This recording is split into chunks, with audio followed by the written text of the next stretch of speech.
अब ये बताइए मिथिलांचल में कामेश्वर सिंह से ज़्यादा मिथिलांचल के लिए किसने किया है? अब एक नाम बता दीजिए। अकबर बहुत इंप्रेस हुए महेश ठाकुर ने जिस तरह से अपनी बातें रखी, और उन्होंने फिर तिरहुत में उनको कानून गो बनाया। ज़्यादातर जो मेल रूलर्स हैं उनका नाम तो बहुत प्रमुखता से आता है अप टिल कामेश्वर सिंह जी जो आखिरी राजा थे। क्या आपके परिवार में एक रानी पद्मावती का जो हम जिक्र कर रहे हैं, इनके अलावा भी ऐसी फीमेल रूलर्स हुई हैं? कहा जाता है जो जब वो काशी में जाती थी तो जितने भी ज्वेलरी पहनी हुई थी सबको देते वो सब देते जाती थी। क्या वजह लगती है कि मतलब इतना समर्थन जो रहा है आपकी फैमिली का, आपके पूर्वजों का कांग्रेस को लेकर? आज़ादी के बाद उतने अच्छे संबंध नहीं रहे नेहरू जी से, और ये क्योंकि उनके आइडियोलॉजीज नहीं मिलते थे, बिकॉज हम लोग कट्टर सनातनी हिंदू से प्रॉब्लम थी। DIR लगा के हमारा पैलेसेस भी लेना, फिर हमारा शुगर मिल्स ले लेना, सारा चीज़ एक एक करके धीरे करके स्लॉटर करना। यहाँ है धीरे धीरे मारो, स्टेप बाय स्टेप इकोनॉमिकली इस क्लैन को ख़त्म करो। नेहरू जी सबको ना राजों सबसे ही प्रॉब्लम थी, मोनार्की, जमींदारी।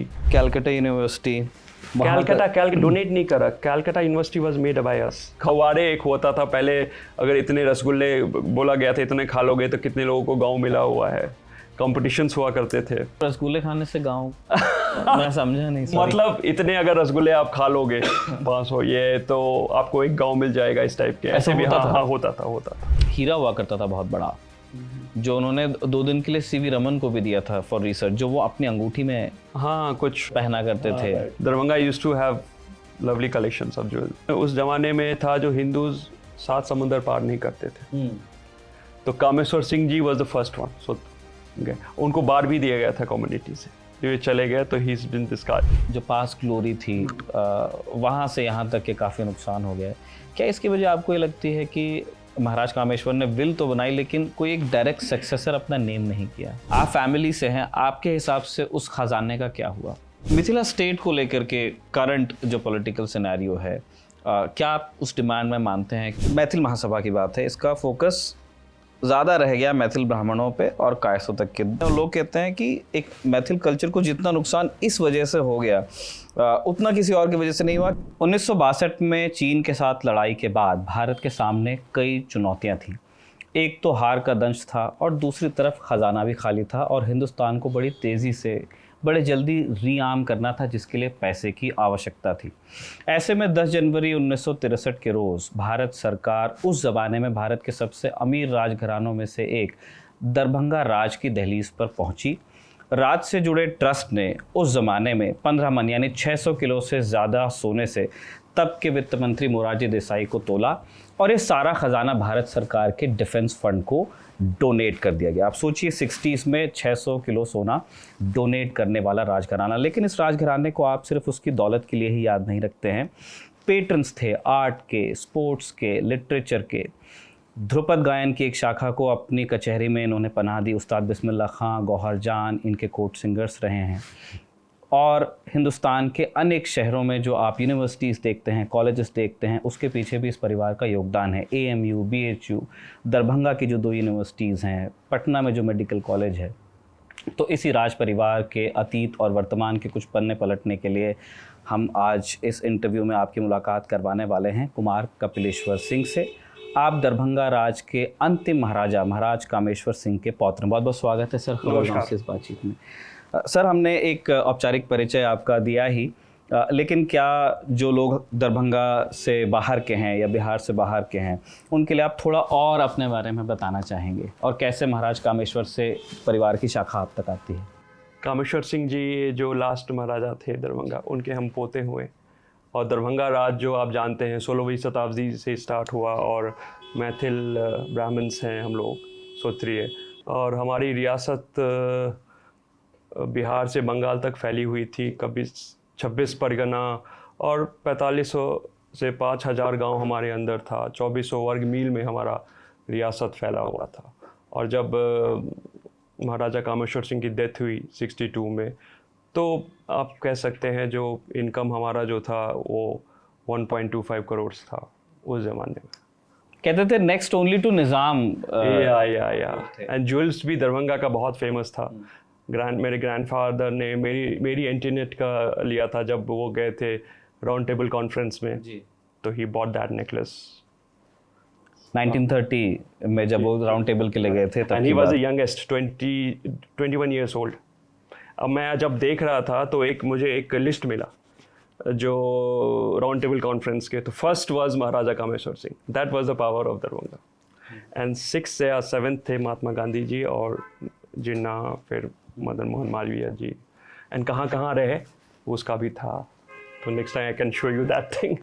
बिल्कुल, हम जब आपके राज परिवार की हिस्ट्री को चार्ट करते आएंगे तो हम इन सारे प्रसंगों पे भी बात Artifacts. करेंगे, राउंड टेबल पे भी बात करेंगे। पहले लेकिन हम जानना चाहते हैं, जैसे 2 बड़ी इंटरेस्टिंग थेरीज चलती हैं राज दरभंगा की स्थापना को लेकर, और पहली थेरी कहती है कि महेश ठाकुर गए थे अकबर के दरबार में क्योंकि बीरबल ने न्योता दिया था कि हिंदू धर्म पे वो शास्त्रार्थ करना चाहते हैं, और अकबर बहुत इम्प्रेस हुए महेश ठाकुर ने जिस तरह से अपनी बातें रखी, और उन्होंने फिर तिरहुत में उनको कानून गो बनाया। एक दूसरी थेरी कहती है कि इनके एक शिष्य थे रघुनंदन झा, जिन्होंने ये प्रेडिक्ट किया था कि अकबर का टेंट जहाँ पे लगा है उसके ऊपर कोई पेड़ की टहनी, उन्होंने कहा ये सही जगह पे आपने नहीं टेंट लगाया हुआ है, इस पे बिजली गिर जाएगी। तो लोगों ने कहा कि हाँ यार पता नहीं क्या बात कर रहे हैं, वो टेंट शिफ्ट किया, और फिर जब नेक्स्ट मॉर्निंग उन्होंने देखा तो रात में एक्चुअली उस पर बिजली गिरी और वो पेड़ फट गया था बीच में से। तो इससे अकबर बड़े इंप्रेस हुए और उन्होंने रघुनंदन झा को कानून गो बनाया। तो उन्होंने कहा कि नहीं नहीं, मेरे गुरु महेश ठाकुर बनेंगे। आप फैमिली से हैं, फैमिली इन 2 थेरीज में से क्या मानती है? महेश ठाकुर वाला जी जो है, उन्होंने बहुत बड़े स्कॉलर थे और उन्होंने ग्रंथमाला बनाया था जो 200 साल 500 साल आगे का, कब लूनर इक्लिप्स होगा, सोलर इक्लिप्स होगा। Then he went to Akbar's courtyard, तो वो बोले जो ऐसे से, तो बोला जो यार ऐसे कैसे हो सकता है, तो बोला अब नेक्स्ट कब होगा, तो बोला ये अब उस कुछ होने वाला था, तो then he put him in the jail, अगर होगा तो ठीक है, नहीं तो फिर कलम कर देना। Then it happened and then वो पूरा तिरहुत उनको दे दिया गया। तो कहे जब माँ सरस्वती से हमें धन प्राप्त हुआ, हम लोगों ने सरस्वती जी को ही अर्पित कर दिया। ठीक है। एक और चीज़, महेश ठाकुर जी जब दिल्ली आते हैं उसके बारे में एक और ये दंत कथा चलती है कि यमुना नदी में उन्हें माँ कंकाली की प्रतिमा मिली थी और उसी दिन तिरहुत का राज मिला था। क्या फैमिली लोर में भी ये बात नहीं, है? ये सब महेश ठाकुर जी का जो मैंने बोला, जो उनका विजिट है उसी को लेकर के। दरभंगा राज में हम देखते हैं कि जो सक्सेसिव फैमिलीज आ रही हैं उनके साथ में, दरभंगा आने से पहले कई जगहों पर आप लोग उसकी राजधानी रखने की कोशिश करते हैं। भौर में पहले था और कहते हैं कि नरेंद्र सिंह राघोपुर को राजधानी बनाना चाहते थे और बनाया भी, लेकिन कुछ दिनों बाद उन्होंने रांटी शिफ्ट किया, लेकिन रांटी में फिर नरेंद्र सिंह जी की मृत्यु हो जाती है। रानी पद्मावती आती हैं, वो 7 सालों तक तिरहुत को लीड करती हैं और फिर जब प्रताप सिंह राजा बनते हैं तो राजगद्दी दरभंगा लेकर के आते हैं, जो अंत तक की राजधानी रहा। हमने जब आपकी फैमिली हिस्ट्री देखी तो उसमें ज़्यादातर जो मेल रूलर्स हैं उनका नाम तो बहुत प्रमुखता से आता है, अप टिल कामेश्वर सिंह जी जो आखिरी राजा थे। क्या आपके परिवार में एक रानी पद्मावती का जो हम जिक्र कर रहे हैं, इनके अलावा भी ऐसी फीमेल रूलर्स हुई हैं या पोजीशंस ऑफ पावर पे महिलाएं रही हैं जिनको फैमिली में ऐसे याद? लक्ष्मीवती भी बहुत वो थे, लक्ष्मेश्वर सिंह की जो थी, और काशी महारानी भी बहुत चर्चित हुई, उन्होंने बहुत डोनेशंस किया, then she shifted to Kashi और उनका भी बहुत योगदान है। जो लक्ष्मेश्वर लाइब्रेरी देख रहे हैं, ये वो भी बहुत बड़ी फिलैंथ्रोपिक थी और कहा जाता है जो जब वो काशी में जाती थी तो जितने भी ज्वेलरी पहनी हुई थी सबको देते वो सब देते जाती थी, तो उनका भी बहुत नाम है। अच्छा, गहनों को लेकर के आपने शुरुआत में ही बताया कई सारे जेम्स थे, मैरी एंटोनेट का हार था, तो पेशवा हीरा था जो वो अंगूठी में कामेश्वर जी पहनते थे, फिर प्याला था शायद वाजिद अली शाह का जो एक पन्ने का बना, टिपू सुल्तान का थ्रोन, यस, जो डैड ने वो लक्ष्मेश्वर लाइब्रेरी अभी जाएंगे तो वो देखेंगे। अच्छा, वहाँ है, सुरक्षित है। तो आपको याद होगा 2000 में जब विजय माल्या जी गए थे वहाँ, Vijay he went to I think London Sotheby's और कुछ, he bought a sword of Tipu Sultan, उस जमाने में 2 करोड़ में लेके, बहुत अच्छी बात थी, वो लेके आए थे यहाँ। तो we still have that throne of Tipu Sultan, वो रखा हुआ है। तो ये जो फैमिली में जितने मतलब जनरेशंस अपॉन जनरेशंस आती हैं, उनको इन गहनों के बारे में क्या क्या कहानियाँ सुनाई जाती हैं? मैं देखिए, गहना we have a very wide collections of jewellery. Darbhanga का तो बहुत प्रीमियम था, बट फिर actually then Maharaja died and death duty Congress ने जो अभी मृत्यु कर जो फिर से लगाना चाहती है, तो उन्होंने मृत्यु कर लगाया हुआ था डेथ ड्यूटी, उसको बोलते हैं स्टैम्प ड्यूटी या कुछ स्टेट ड्यूटी, तो 2,25,00,000 रुपए हम पे लगा दिया गया 62 में। आप सोच सकते हैं आज का क्या होगा। उसी में फिर देन ट्रस्टीज़ थे, लक्ष्मीकांत झा थे, फिर देन औने पौने में सारी ज्वेलरी बिक गई। You know, it was distress, it was like a लूट। And my father was like what? He was like around 14-15 years old. He was studying in Mayo, तो trustees थे अजमेर में। He was very young. तो जो भी थे वो औने पौने दाम में, हम तो किसे ही सुने हैं बस। तो वो सब it was gone. त्रिभुवन दास भीम जी आए थे वहाँ से, बॉम्बे से। So सारे ज्वेलरी सब तो उसी में चले गए। ये त्रिभुवन दास भीम जी जवेरी जो वो वाले हैं, हाँ वो आए थे, ऑक्शन हुआ था, ट्रस्टीज थे वो हमारे।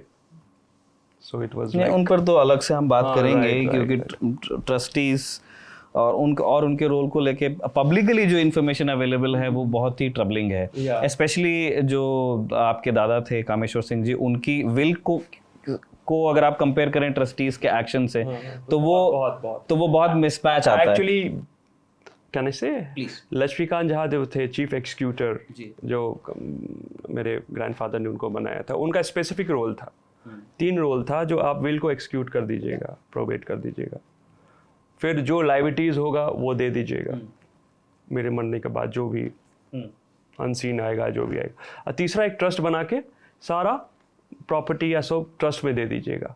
वो कभी किए ही नहीं, वो टिल हिज लाइफ टाइम वो रहे, और उन्होंने कभी ये करा ही नहीं, ट्रस्ट नहीं बनाया। और फिर उसके बाद अब छोटे मोटे जैसे मानसिंह रोड में हमारा था, तो वेल टैक्स का कुछ ड्यूज था सर, आई थिंक 27-26। आप उस बंगले की बात कर रहे हैं जिसको एक टाइम पे प्राइम मिनिस्टर उनका आवास बनाने की बात चल रही थी मानसिंह रोड पर, जो दिल्ली में प्रॉपर्टी है। हाँ, राजेंद्र बाबू भी हमारे पहले प्रेसिडेंट वहाँ रहे हैं, तो अभी जो CBI IB का है वहाँ पे। तो फिर उन्होंने उसका औने पौने उन गवर्नमेंट को दे दिया, और जैसे पैडर रोड में था वो बेच दिया। सो it was like total distress, मतलब जो गवर्नमेंट कोई लड़े नहीं। सो it was totally in distress. जो ऐसे आपने बोला, जो हमारे ग्रैंडफादर के डेथ के बाद जो ट्रस्टीज़ थे, उन्होंने मैंने पूरा एकदम, इट वाज जस्ट, क्या बोलूँ मैं।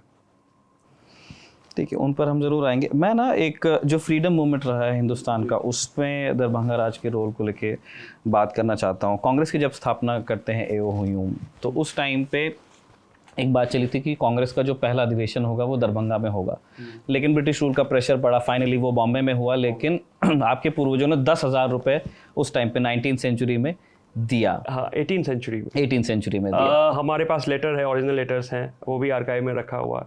Hume used to beg, you know, AO Hume used to beg, जो हम लोग ईयरली देते थे 10,000। 1890 में आई हैव द लेटर्स। जो ही सेड मेरा लंदन वाला जो ऑफिस है वो बंद हो गया, अब ये भी बंद हो जाएगा, और आप नहीं दोगे, आपने, you have promised me 5,000, you have given me 5,000 is still pending, you have to give, otherwise my Congress will get shut. फिर वो उन्होंने देते हैं, वो ईयरली सब्सक्रिप्शन है, वो सारा लिखा हुआ है। स्टीवन हेमिंगम जो किताब लिखे हैं उन्होंने ये जिक्र है, और आर्काइव्स में भी है। तो we used to give 10,000 annually. और फोटो है राम, जो सूर्यनाथ बैनर्जी हैं, उस जमाने के फ्रीडम फाइटर्स, गोखले जी हैं जो महात्मा गांधी जी के गुरु हैं, और दादा भाई नारो जी, वो सब मिडलटन स्ट्रीट जो हमारा था वहाँ बैठे हुए हैं। Rameshwar Singh ji is sitting in the centre. So हम लोग, आप बोल सकते हैं, we were the main financer of freedom movement. और जब गांधी जी को, जब नेटल में थे वो साउथ अफ्रीका में, उनको पब्लिसिटी नहीं मिल रही थी, तो he wrote a letter to Lakshmeshwar Singh ji, जो मेरे को नहीं आ रहा है, आप can you help me out. तो फिर उन्होंने लंदन टाइम्स को करा, और देन ही मैनेज्ड। तो आप कह सकते हैं जो सारा गांधी जी को मीडिया प्रभार वही देखते थे। जय हिंदुस्तान आने से पहले पहले और उनका लेटर्स है, सारे ओरिजिनल लेटर्स हैं। और जब वही आप अधिवेशन जब बॉम्बे में हुआ, उसके बाद कांग्रेस ने उसने अंग्रेजों ने कस दी जो नहीं, अब कुछ नहीं होने वाला है, तो नोबडी डेयर्ड, मतलब ओपनली ऑफिशियली नहीं बोल रहे थे, अंग्रेज, but unofficially there was a hype जो कोई इसको सपोर्ट नहीं करेगा, तो Lakshman Singh came forward, Luther castle खरीदा इलाहाबाद में, वहाँ अधिवेशन हुआ, ओपनली, ही डेयर्ड ओपनली। तो आपको क्या वजह लगती है कि मतलब इतना समर्थन जो रहा है आपकी फैमिली का, आपके पूर्वजों का कांग्रेस को लेकर, और फिर ये सारी डॉक्यूमेंटेड चीज़ें हैं जो फ्रीडम मूवमेंट में जो कंट्रीब्यूशन है, आज़ादी के बाद उतने अच्छे संबंध नहीं रहे? देखिए, जवाहरलाल नेहरू जी के जो फादर थे मोतीलाल नेहरू, वो हमारे लॉयर थे, और मुझे लगता है ये फैमिली से हमारा हो गया फिर। और जब हुआ तो कांग्रेस से तो इजीली उनको मिल जाता टिकट, बट कामेश्वर सिंह जी का डिफरेंस था नेहरू जी से, तो उन्होंने स्वतंत्र पार्टी बनाई अपनी और खुद लड़े, और जो पहला कॉन्स्टिट्यूशन अमेंड हुआ वो कामेश्वर सिंह जी वर्सेस स्टेट है, क्योंकि पहले राइट टू प्रॉपर्टी था, तो ही वन। तो फिर नेहरू जी ने बोला, उनको दादा बोलते थे, दादा आप क्या करोगे, आप जीते जाओगे, मैं कॉन्स्टिट्यूशन अमेंड करता जाऊंगा, ही हैज़ द पावर। तो मुझे लगता है इस फैमिली से, नेहरू जी से, और ये क्योंकि उनके आइडियोलॉजीज़ नहीं मिलते थे, बिकॉज हम लोग कट्टर सनातनी, राइट, हम लोग का फैमिली जो देखिएगा, और उन लोग को कुछ प्रॉब्लम था, फिर DIR लगा के हमारा पैलेसेस भी लेना, फिर हमारा शुगर मिल्स ले लेना, सारा चीज़ एक एक करके धीरे धीरे करके स्लॉटर करना। कहीं होता है ना रेवोल्यूशन में, एक ही बारी मार दो, फ्रेंच रेवोल्यूशन में होता है, ये रशिया में देखा होगा, यहाँ है धीरे धीरे मारो, स्टेप बाय स्टेप, इकोनॉमिकली इस क्लैन को ख़त्म करो। उनको एक्चुअली नेहरू जी सबको ना राजो सबसे ही प्रॉब्लम थी, मोनार्की, जमींदारी, माने हमको बोलता है जो इंडियन कल्चर है ना, उनसे प्रॉब्लम थी, मैं बोल सकता हूँ, ये हिंदू से प्रॉब्लम थी, क्योंकि हम तो कट्टर सनातनी हैं और रहेंगे। आपको पता होगा ये परिवार 108 से भी ज़्यादा मंदिर बनाया हुआ है, इट्स मतलब मैं उस पर किताब निकालने वाला हूँ, कॉफ़ी बुक टेबल होगा, लाहौर में भी है, बांग्लादेश में भी है, इतना किसी परिवार ने मंदिर नहीं बनाया होगा, इट्स ऑल ओवर वर्ल्ड। 108 अभी भी है, कामेश्वर सिंह रिलीजियस ट्रस्ट है, उसके अंदर में 102 या कुछ है, और रिलीजियस राजनगर रिलीजियस ट्रस्ट है जिसका मैं हूँ ट्रस्टी, उसमें 9 है, सब मिला के 108। सर आप ये कह रहे हैं कि जैसे ये तो हमको समझ में आ रहा है कि एक डिफरेंस ऑफ ओपिनियन तो था ही कांग्रेस के बीच में और दरभंगा राज के बीच में, आपने उसको एक रिलीजियस और कल्चरल पर्सपेक्टिव में आप अपनी बात रख रहे हैं। क्या इसकी वजह ये नहीं थी कि जो सिस्टम ऑफ गवर्नेंस चेंज हो रहा था, है ना, सामंतवादी व्यवस्था की जगह डेमोक्रेसी आ रही थी, तो कुछ चीज़ें तो होनी थी, जैसे ज़मींदारी तो जानी ही थी। लेकिन उनको लगता है फियर था हमारे से, बिकॉज हमारे से ही छीना गया था, that's why they want to destroy this clan. अब ये बताइए, हम लोग को पहले बोला जाता था जो भारत एक कृषि प्रधान देश है? कितने लोग यहाँ कृषि से करते हैं? कोई है जो बोलना चाहता है I will be a farmer और समथिंग लाइक दैट?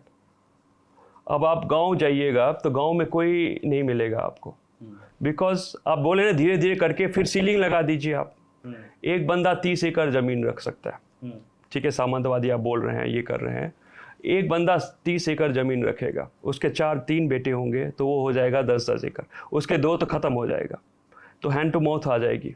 अगर मेरे पास भी, अगर मैं बोल रहा हूँ एक आदमी के पास अगर रहेगा तो क्यों वो धक्के खाने के लिए दिल्ली आएगा या अमेरिका जाएगा या ऑस्ट्रेलिया जाएगा? He will be. पहले के लोग खुश थे, पहले के लोग के पास हो सकता है पैसे नहीं होंगे, but they were happy in the villages. वो धक्के खाने के लिए बॉम्बे या कहीं नहीं जाते थे, राइट? अब कितने लोग हैं जो फार्मिंग करते हैं? कोई करता है? और वही सामंतवादी आप बोल रहे हैं चेंज कर दीजिए, या फिर आप कंपनी को दे सकते हैं कंपनी आप 300 एकड़ ले रख सकता है, तो आप बोल सकते हैं जो इधर से कान पकड़ के इधर कर दीजिए, आप कंपनी फॉर्म कर लीजिए, फिर रखिए। तो आप ये कह रहे हैं कि जो ये प्रॉमिस ऑफ डेमोक्रेसी था वो डिलीवर नहीं हुआ, इसलिए आपत्ति है? मैं ये बोल रहा हूँ जो पूरा सिस्टम को ही ख़त्म कर दिया गया। मैं जब जाता हूँ गांव में देखता हूँ जो कोई फार्म नहीं मिलता है, कोई गांव में कोई खेती नहीं करता है, खेती से कोई नहीं करता है, मतलब जो वेल टू डू हो सकता है। आप कितना भी बोल दीजिए, जो कोई गृहस्थ होगा जो ठीक है जो होगा। अब जैसे यूएस चले जाओ, ठीक है, वो भी तो डेमोक्रेसी है। तो वहाँ के जो फार्मर्स हैं, they are so happy, they don't go to Chicago, they don't go to New York, they are happy in their suburbs and they have 300 acres 500 acres and they have full, they enjoy their life, they don't go to New York। वो अपना खुश हैं, अपना करते हैं farming, अपना शाम को जाते हैं, they go to some have good time and you know अपना करके अपना सब कुछ है। तो वो भी तो डेमोक्रेसी है, ये भी डेमोक्रेसी है। अच्छा, एक बात बताइए कि आपकी फैमिली में जो जिस तरह से आप लोग हिस्ट्री को देखते हैं, ठीक है, कामेश्वर जी का विरोध था कि जमींदारी प्रथा रहनी चाहिए, नहीं विरोध नहीं था, कुछ वैसे नहीं था, राइट टू प्रॉपर्टी थी, तो कॉन्स्टिट्यूशन था तो उन्होंने कहा जी दिया, सिंपल। बट मतलब वो और जमींदारी क्यों, मतलब वहाँ तो है, यूएस में राइट टू प्रॉपर्टी है, यूएस में भी डेमोक्रेसी है, राइट टू प्रॉपर्टी है, you can have 500 acres of land, इसमें क्या दिक्कत है, कोई दिक्कत है? अब ये बोलिए अगर कोई जैसे रिलायंस है तो उसके पास नहीं है 500 एकड़ जमीन, 1000 एकड़ 2000 एकड़, जब तक बिग चंक नहीं होगा तो कैसे होगा एग्रीकल्चर? अब 5 एकड़ 2 एकड़ में थोड़ी होता है। अच्छा बताइए कि मतलब खैर इतिहास तो इसी तरह से घटा है कि अंततः सरकार ने वो एक फैसला लिया कि the land will go, ceiling आएगी और वो फिर भूमिहीनों में बटेगी, चाहे उसमें किसी का क्या विरोध रहा हो। क्या आपको लगता है कि जो ज़मीन दरभंगा राज से ली गई इन सक्सेसिव ईयर्स, वो भूमिहीनों को मिली जो भूमि सुधारों का वादा हुआ था बिहार में? हम लोग तो भाई हमसे क्या ले, हम लोग तो खुद विनोदा भावे जब आए थे तो 1,17,000 जमीन मेरे ग्रैंडफादर ने दान दिया था, 1,17,000 वो एक्चुअली दिया था, वो एक्चुअली भूदान मूवमेंट में हम लोग तो खुद ही देने वाले हैं। और उसका गरीबों में गया कि नहीं वही तो आई हैव टू सी, मैं देखता हूँ क्या कर सकता हूँ इसमें, जो सही में भूमिहीनों को मिला कि नहीं, ये बहुत बड़ा सवाल है। जब 62 में सर लड़ाई हो रही थी तो उसमें से जैसे वो जो ट्रस्ट ने डोनेट किया वो तो एक पब्लिक रिकॉर्ड में है कि वो 600 किलो सोना आप लोगों ने, 3 aircraft also what we had, 3 जो 3 डेकोटास आपके 4 थे उसमें से 3 you gave। हाँ 3 जो भी था दे दिया हम लोगों ने। तो क्या इसके अलावा भी और एसेट्स आप लोगों ने दिए थे या गवर्नमेंट ने लिए थे 62 वॉर में? नहीं 62 में तो यही हुआ था। हाँ, जब इमरजेंसी आई थी तो हमारा जो पैलेसेस थे, जो ऑफिसेस थे और अराउंड 300 एकड़ ज़मीन जो अभी वो ले लिया गया फोर्सफुली, रातों रात धक्का दे के। क्या जस्टिफिकेशन दिया गया? कुछ नहीं दिया यार, डिफेंस एक्ट लगा के यूनिवर्सिटी खोल दिया गया। डिफेंस को क्या ज़रूरत है यूनिवर्सिटी में? और जो ज़मीनें हैं उसमें पता नहीं क्या, कभी डिज्नीलैंड लगता है, कभी कुछ, क्योंकि they have access land. I don't know what they are doing. पहला यूनिवर्सिटी देखा होगा मैंने जिसमें they earn money from, they sometimes they have this exhibition, sometimes they have Disneylands, it's like very strange. की बात कर रहे हैं? दरभंगा की बात, LMNU। ठीक है, कमिंग टू यूनिवर्सिटी, सिंस आप यूनिवर्सिटी के बारे में बात कर ही रहे हैं, हमने देखा कि आपकी फैमिली ने डोनेट किया to Calcutta university. Calcutta donate नहीं करा, Calcutta university was made by us. अच्छा, हाँ, महेश्वर सिंह जी थे, उन्होंने बनाया। उन्होंने 600 एकड़ जमीन, 200 या 200 एकड़ जमीन कलकत्ता यूनिवर्सिटी में बना के बनाया। उनका था जो हिंदू यूनिवर्सिटी हो, और Hindu university, then there was some politics, तो वो बना first western university of India, donated by our forefathers, और 6 लाख रुपए भी दिए। और दरभंगा का अभी बिल्डिंग भी है वहाँ पे, you can go to a website and you can see Maheshwar Singh ji. तो उनका सपना, उनके बेटे ने, रामेश्वर सिंह जी ने काशी यूनिवर्सिटी जो बनाया वो, तो वो एसोसिएट फाउंडर थे, और उस ज़माने में 5 लाख रुपया, first donor to give 5 lakh rupees. और मदन मोहन, अब ये पैसा ही नहीं दिया, घूम घूम के चंदा भी लेते थे। एट दैट टाइम इतनी कनेक्टिविटी तो नहीं थी, it use to take years, you know, train से या कहीं कैसे जाते होंगे। तो मालवीय जी के साथ जाने, क्योंकि इनका एक्सेस कहीं भी जा सकते थे, because he was a Darbhanga मतलब किंग थे। तो बीइंग ए ब्राह्मण और being a royal family, he used to go to any one's place, अब याचिका बन के, जब ब्राह्मण थे याचिका बन के तो आपको तो देना ही पड़ेगा। And then he set a standard 5 lakh rupees उन्होंने पहले ही दे दिया। तो एक हो जाता है उस टाइम और ईगो था, जो इन्होंने दिया तो आपको भी तो देना ही होगा। तो he used to roam around, पूरा घूमे, चंदा इकट्ठा किया, and then he made it. Hardcore butler थे वो, मिनिस्टर थे, उनके साथ भी बहुत कॉरेस्पॉन्डेंस है। He was the key player. AMU के लिए भी डोनेट किया। हाँ, 20,000 रुपीज़ नॉन मुस्लिम पहले थे जो इतना बड़ा अमाउंट दिया। तो हम ये जानना चाहते हैं, पटना यूनिवर्सिटी में दिया 5 लाख, मेडिकल कॉलेज में दिया, पर अपना कैंपस ही दिया, दान दिया। तो इतना जब इंटरेस्ट दरभंगा राज का रहा है एजुकेशन पे, और मतलब जो एक कम्युनिटी वाइज आप देखेंगे तो जो मैथिल ब्राह्मण है वो पढ़ते भी खूब हैं। स्टीरियोटाइप आप बोल लीजिए या फ्रॉम एक्सपीरियंस मैं बता रहा हूँ, जितने मेरे दोस्त हैं काफ़ी they are very well read. बावजूद उसके आप अगर आज के दरभंगा में जाएंगे 2025 में, तो आपको वहाँ शिक्षा को लेकर कोई आग्रह देखने को नहीं मिलता है, उस तरह के कॉलेजेस या इंस्टीट्यूट्स देखने को नहीं मिलते हैं। आपको क्या वजह लगती है? देखिए, दैट बहुत डिक्लाइन हुआ है, और आई फील सैड ऑल्सो। जो ये था, Darbhanga was very rich in all the aspect, studies हो या कल्चर हो या स्पोर्ट्स हो। जो एक नाम हुआ करता था, जैसे संगीत में ही आपने बोला ध्रुपद, दरभंगा घराना जो था, अभी भी है, तो उसका नाम था डागर बंधु के संग। ध्रुपद धमार हुआ करता था हमारे यहाँ, तो because we used to patronage, हमारा जो फैमिली था वो कल्चर को। स्पोर्ट्स में जो इंडिया फुटबॉल फेडरेशन की जो नींव रखी गई, वो प्रेसिडेंट थे कामेश्वर सिंह जी, ठीक है। वहाँ मोहन बागान आते थे, ईस्ट वहाँ होता था, प्रॉपर होता था।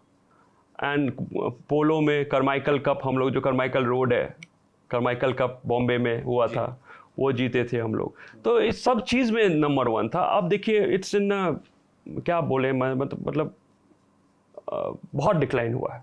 आप कोई भी जाता है, जैसे अभी जैसे टेलीग्राफ के एक आए थे, तो जब गए थे दरभंगा में, तो एक नेगेटिव वाइब्स भी है, एक लगता है जैसे यूज्ड टू बी ग्लोरी था पहले, बट बहुत डिक्लाइन है। तो उसी को मैं सोच रहा हूँ थोड़ा सा, मैं जो बस होता है, थोड़ा सा धीरे से मैं करूँ। स्पोर्ट्स कल्चर को रिवाइव करना चाहता हूँ। मैं 5-6 साल से कोई टूर्नामेंट्स करा रहा हूँ, football, cricket. I am making a small stadium there ji. And studies का भी डिक्लाइन है। DMCH जो हमारे फोरफादर्स ने, जो मेडिकल कॉलेज है, वो दिया था, but it's in a bad shape, हरासी है कैन से। ठीक है, आगे बढ़ते हैं। मैं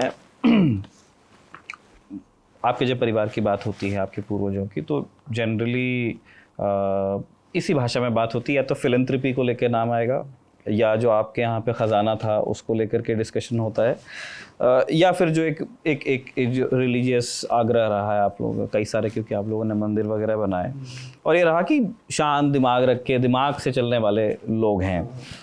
लेकिन एक लड़ाई का जिक्र आता है जहाँ पे वेलर भी एसोसिएट होता है विथ योर एंसेस्टर्स, वो है कंदरपी घाट की लड़ाई। उसकी किस तरह की मेमोरीज जनरेशंस में नीचे पास की जाती हैं? देखिए, एक ही वॉर नहीं, बहुत सारे वॉर हैं। एक ये बड़ा, but this is a big war, and Narendra Singh ji ने किया था, अली वर्दी खान को के जनरल को हराया था, और बहुत बड़ा वॉर हुआ था। 1 लाख हमारे सेना मरे थे उसमें, ब्राह्मण्स। वो जनों बोला जाता था, जो 1 लाख जनों वहाँ तोला गया था, जो इतनी बड़ी लड़ाई हुई थी। But eventually we won, and वहाँ एक स्मारक भी है।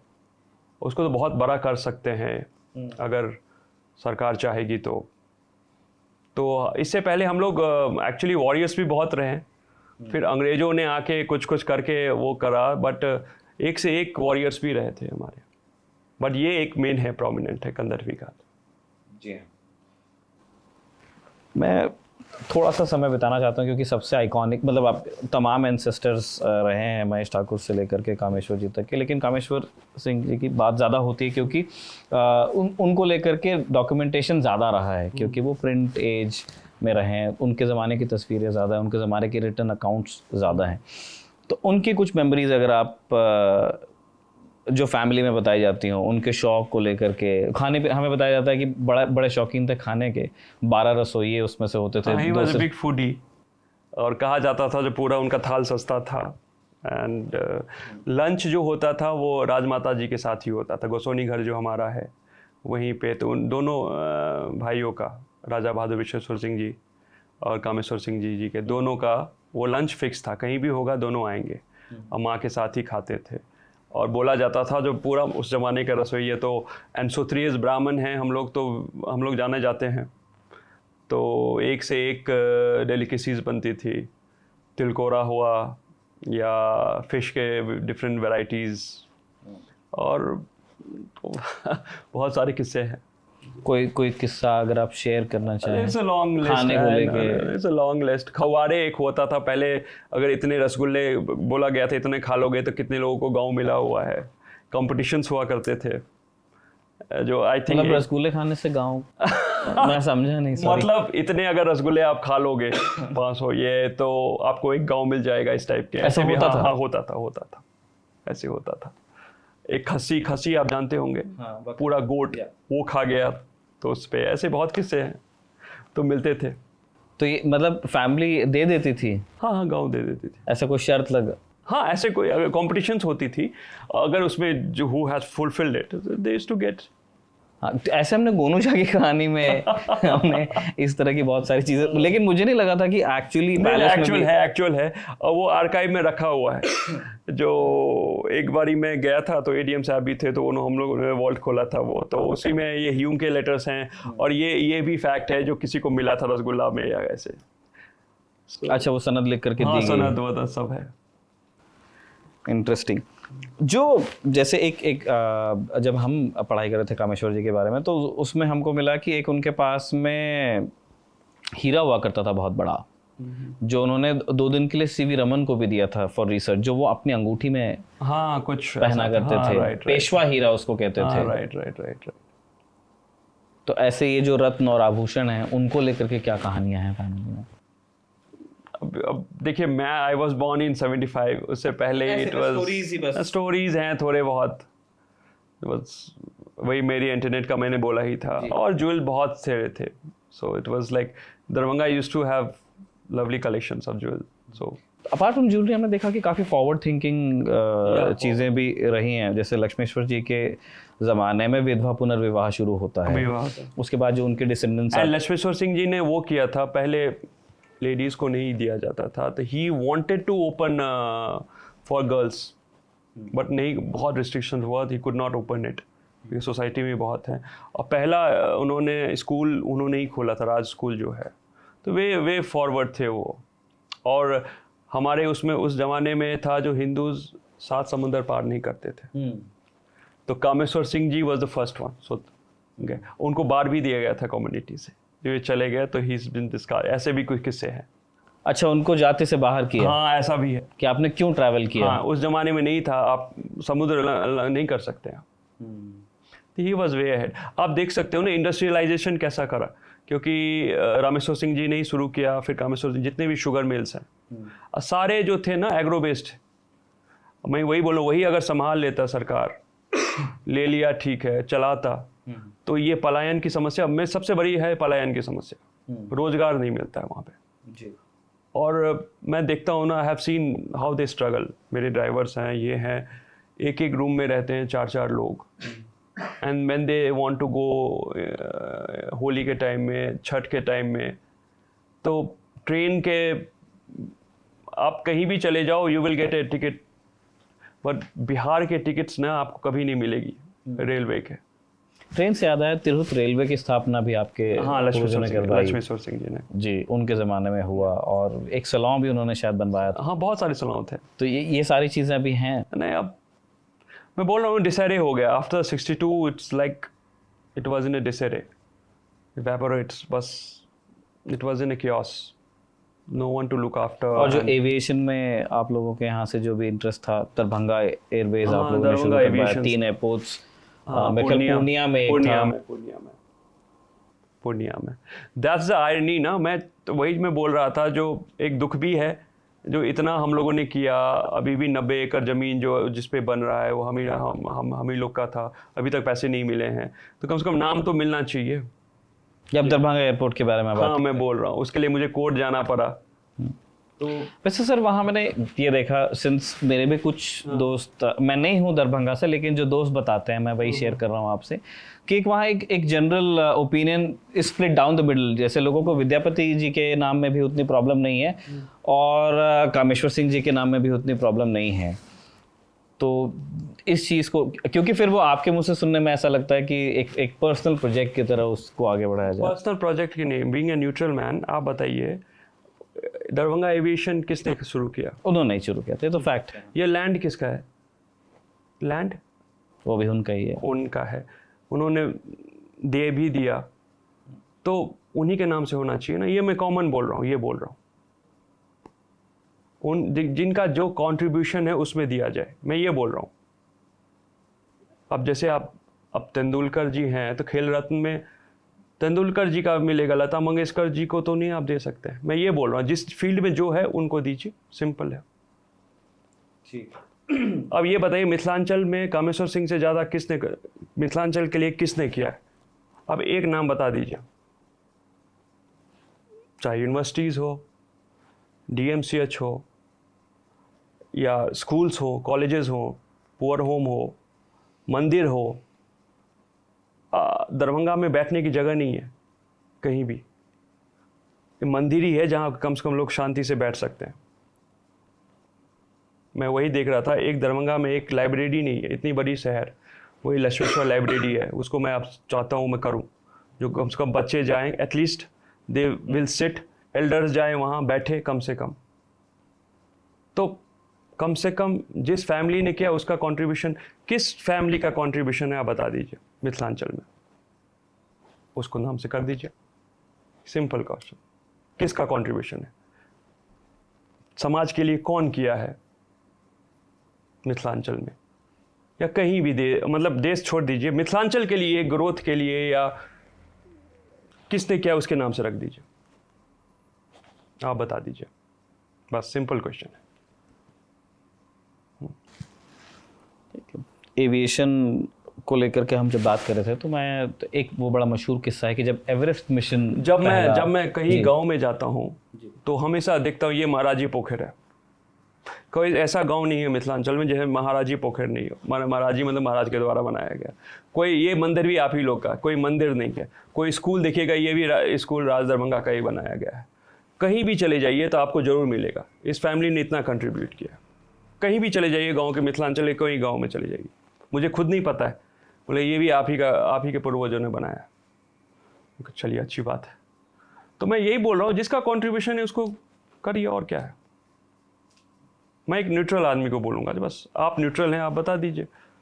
नहीं, ये चीज़ें तो जैसे मेरी पढ़ाई मेरे इंदौर में हुई, सीनियर स्कूल ग्रेजुएशन, तो वहाँ होल्कर्स थे, तो उन्होंने काफ़ी डोनेट किया। जैसे एयरपोर्ट शायद उन्हीं के लैंड पे है, यूनिवर्सिटी तो प्रॉपर मैं जानता हूँ कि उन्हीं के लैंड पे है। तो वहाँ यूनिवर्सिटी को और एयरपोर्ट को वहाँ देवी अहिल्या का नाम मिला हुआ है, तो शायद उस तरह की आपकी डिमांड होगी। मैं एक चीज़, आपने ये बताया कि जब इमरजेंसी लगी थी तब आपके काफ़ी एसेट्स आपके नेशनलाइज किए गए, है ना, अंडर ड्यूरेस, और आप लोग उस चीज़ से सहमत नहीं हैं, आप अभी तक के उसके केसेस लड़ रहे हैं। जो शुरुआती 3 मेजर शेयर होल्डर्स थे मारुति के, उसमें भी दरभंगा राज के लोग थे। दैट आई डोंट नो, मेरे को उतना, किसी कोई बोलता है, मैं I have not gone through it. क्योंकि ये क्लेम किया जाता है कि अंडर फोर्स उनको मतलब फिर लिक्विडेट करवाए गए वो। That I can't say. अच्छा, एविएशन को लेकर के आप मतलब फैमिली में अगर कोई किस्सा आपको याद हो, जो एवरेस्ट मिशन, क्योंकि कामेश्वर जी ने जाकर के वहाँ पूर्णिया में कैंप भी किया था, टीम को उन्होंने रुकवाया और पूर्णिया के लाल बालू मैदान से वो फ्लाइट भी टेक ऑफ, हाँ, वो फोटोज भी लिया गया था। यस, ऐसे यही सब है। तो ऐसी कोई स्टोरीज। ठीक है, एक चीज़, एक दूसरे पक्ष में भी आते हैं। हमने ये कहा कि काफ़ी प्रोग्रेसिव आपके एंसेस्टर्स रहे हैं, फिलैंथ्रोपी की तो काफ़ी बात यहाँ पे हो ही गई है, और ख़जाने को लेकर भी बीच बीच में एक तंत्र साधना में काफ़ी दिलचस्पी रही है परिवार की, और रामेश्वर सिंह जो आपके पूर्वज हैं वो बड़े तंत्र साधकों में से एक हैं। उन्होंने रहे। 1908 में उन्होंने एक सम्मेलन भी बुलवाया था। तो तंत्र साधना का परिवार से क्या संबंध रहा है और क्या ये ट्रेडिशन अभी भी फैमिली में है? देखिए, रामेश्वर सिंह जी बहुत कट्टर सनातनी थे। जब 1902 में जब मथुरा में सब हिंदू संगठन का एक मीटिंग हुआ था, उसमें जितने भी हिंदू संगठन थे वो इवॉल्व करके एक भारत धर्म महामंडल की रचना की गई। उसके लाइफ लॉन्ग प्रेसिडेंट थे रामेश्वर सिंह जी। और अभी आप बता दो, अभी संगम हुआ था, अभी जो कुंभ हुआ था, तो कुंभ में पहले दलितों का नहीं था प्रवेश, इन्होंने ही दिया, जो नहीं जो जाएंगे सब।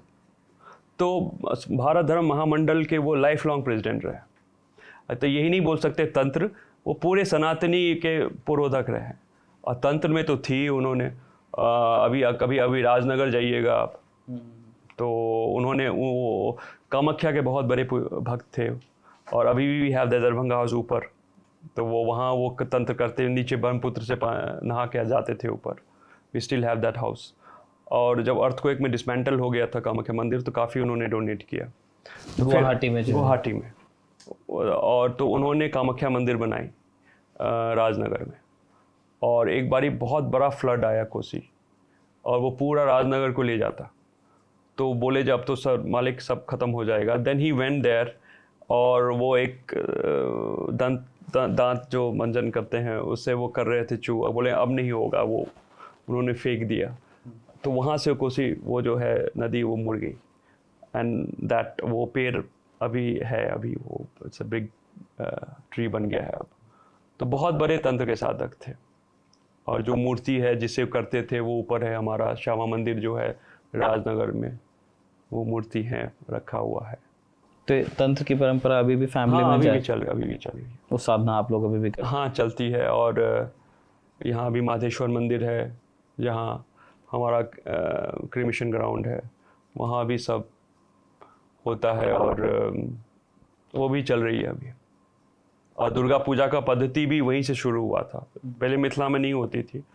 तो राजनगर में वो पद्धति अभी है, जो जहाँ भी मिथिलांचल में जहाँ भी दुर्गा पूजा होता है उसी पद्धति से किया जाता है। क्योंकि आप लोग शाक्त लोग हैं। हाँ, दुर्गा पूजा हुआ, इंद्र पूजा हुआ, गणेश चतुर्थी भी हम ही लोग के फोर फादर्स ने किया था। और चौरचन एक यूनिक है, चौथ का चौन जो बोलते हैं, जिस दिन लोग चांद को पत्थर फेंकते हैं। ये क्या परंपरा, थोड़ा तफसील से अगर आप बताएंगे तो? गणेश चतुर्थी जब होती है ना, उसी टाइम में वो है एक परंपरा बाहर में, जो वो गणेश चंद्रमा को कुछ हुआ था तो पत्थर फेंकते हैं लोग ऑल इंडिया में जी। तो हमारे फोर फादर्स थे, उनका कुछ हो गया था, तो उन्होंने मन्नत मांगा था जो अगर ये हो जाएगा तो हम पूजा करवाएंगे। तो वो शायद हो गया, तो वहाँ से हम लोग चौरचन में चंद्रमा जी का पूजा होता है उस दिन। ये जेल से छूटने वाली कहानी है क्या, जो चौरचन का मेला लगता है? हाँ, कुछ है ऐसा ही। हाँ। सो सिर्फ मिथिलांचल में ही वो चंद्रमा जी की पूजा होती है उस दिन, और वैसे सब वहाँ उनको पत्थर फेंकते हैं। तो ये सिर्फ मिथिलांचल में होती है। अपने ज़माने में और तब से लेके अब तक के जो बाकी रॉयल फैमिलीज थी हिंदुस्तान की, उनसे संबंधों पे आते हैं। जयपुर के राजघराने से आप लोगों के संबंध रहे हैं, मैसूर से, पटियाला से, झांसी की रानी की जो कजिन थी शायद उनसे। तो इनमें से कितने संबंध अभी सर्वाइव करते हैं कि आप लोग अभी भी टच में हैं? जैसे पटियाला फैमिली से अमरिंदर सिंह हैं। हाँ, अभी हैं, लेकिन थोड़ा अलूफ हो गए हैं हम लोग थोड़ा सा, बिकॉज इस बीच में बहुत हम लोग का फैमिली बहुत कट गया था actually, because you can say in fighting भी हुई, और फिर इतना स्ट्रेस हुआ जो थोड़ा सा we are not that much of touch with them.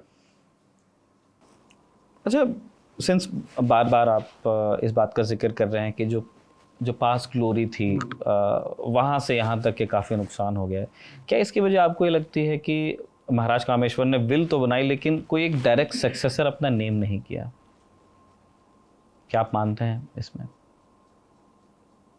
क्योंकि उस कंफ्यूजन ने फिर बहुत फ्रिक्शन पैदा किया फैमिली में भी, ट्रस्ट के लोगों में भी। मे भी हो सकता है, बिकॉज एक्चुअली देखो, पहले जो काका जी है हमारे जीवेश्वर सिंह जी थे, उनको तो कर ही रहे थे, उनको ऑक्सफोर्ड भी भेजा गया था। वो when he died, Kameshwar Singh ji died, he was 28 years old, तो काफ़ी थे, वो संभाल सकते थे। आई थिंक उनका भी इसमें रोल है, जो नहीं संभाल पाए वो। बिकॉज जैसे था वो कंट्रोल कर लेते, और फिर जब हमारे फादर वादर जब मेजर हो जाते तो सबको दे देते। ऐसा कुछ he could have managed it, ये उनका भी रोल है। सो ही कुड नॉट मैनेज, मतलब जी विश्व सिंह जी, क्योंकि उनको तो प्रॉपर ऑक्सफोर्ड भेजा गया था, सब कुछ भेजा गया था। मतलब उन्होंने इंटरेस्ट नहीं लिया, या आप मतलब फैमिली क्या सोचती है इस बारे में, मैं ये जानना चाहता हूँ। दैट आई कांट से उतना, बिकॉज फिर एक्चुअली अगर 2-3 साल वो महाराजा और रहते तो फादर का हो गया था सब कुछ, वो ऑक्सफोर्ड ही भेज रहे थे उनको, तो थोड़ा और थोड़ा हो जाता, बट हो नहीं सका। वो ट्रैजिक एंड। इसके बाद विल पे आते हैं सर। विल को लेकर के एक तो मैं यहाँ पे कोट करूँगा, इंडिया टुडे में पुष्यमित्र एक बहुत सीनियर रिपोर्टर हैं, उनसे भी आपकी बात हुई होगी। उन्होंने बहुत तफसील से कामेश्वर जी के जाने के बाद में प्रॉपर्टी को लेके जितना कन्फ्यूजन या कॉन्फ्लिक्ट हुआ है उसको उन्होंने डॉक्यूमेंट किया था। ये रिपोर्ट है 2024 में पब्लिश हुई थी 6 मार्च को। तो यहाँ से निकाल के हम कुछ चीज़ें आपसे जानना चाहते हैं कि ये कहा जाता है कि जो विल बनाई महाराज कामेश्वर जी ने, उसमें 3 हिस्से उन्होंने किए। उसमें उन्होंने अपनी जो पत्नियां थी जो कि पूरे राजसी ठाट से वो जी रही थी, उनके लिए सिर्फ उन्होंने 5,000 या 3,000 उन्होंने एट द टाइम ऑफ 62। हाँ, तो तभी भी एक decent amount, but not comparable to what they had पहले। तो उन्होंने वो पेंशन उनको दी, और उसके बाद में 3 हिस्से किए एक परिवार के लिए, एक उन्होंने फिलैंथ्रोपी के लिए छोड़ा, और जो ट्रस्ट बनाया गया इन सारी चीज़ों को एग्जीक्यूट करने के लिए, इसमें एक थे महाराज कामेश्वर जी के बहनोई और 2 बाहर के लोग थे। इस ट्रस्ट ने कभी इस प्रॉपर्टी को उस सेंसिटिविटी के साथ मैनेज नहीं किया जिस तरह से करना चाहिए था। कम से कम वो जो 1/3 फिलैंथ्रोपी के लिए था, जो लोक कल्याण के लिए था, उसका आज तक के कोई पता नहीं चला। आप फैमिली से हैं, आपके हिसाब से उस खजाने का क्या हुआ? वो मैं पहले ही बोल रहा हूँ, जो उनकी डेथ के बाद डिसअरे हो गया बिल्कुल। दे वर इन फाइटिंग्स, बहुत सारे कोर्ट केसेस हुए हैं, और जो बंटवारा भी हुआ, सो आई थिंक 89 में हुआ बंटवारा।